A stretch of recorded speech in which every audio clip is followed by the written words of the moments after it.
Hello વિદ્યાર્થી મિત્રો, આપણી સામે જે પ્રશ્ન આપેલો છે આપણે જોઈએ તો કે છે પરજાત ડીએનએ ને ખોરાકની જાતિમાં દાખલ કરવા ઉપયોગી સજીવ. હવે દાખલ કરવા માટે ઉપયોગી સજીવ એટલે આપણે એને વાહક કહીશું કે ખોરાકની જાતિ એટલે કે એને આપણે વનસ્પતિની જાતિ પણ કહી શકીએ, વનસ્પતિ કહી શકીએ, ખોરાક કહી શકીએ, બરાબર. તો વનસ્પતિ અને ખોરાક માં આપણે પરજાત ડીએનએ દાખલ કરવાનો હોય તો આપણે શેની જરૂર પડે? વાહકની જરૂર પડે. હવે વાહકમાં કોણ હોઈ શકે?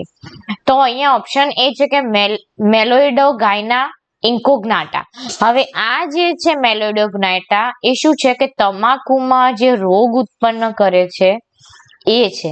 તો આપણે અહીંયા ઓપ્શન એ તો આવશે નહીં, તમાકુમાં રોગ ઉત્પન્ન કરનારો છે, બરાબર, સજીવ. તો ઓપ્શન એ આવશે નહીં. બી છે એગ્રોબેક્ટેરિયમ ટ્યુજોફેન્સાઇન્સ.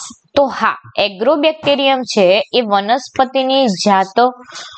વનસ્પતિની જાતોમાં ડીએનએ પારજાત ડીએનએ દાખલ કરવા માટે વપરાય છે. તો એગ્રોબેક્ટેરિયમ ટ્યુમેફેસાઇન્સ એ આપણો જવાબ હોય, બરાબર.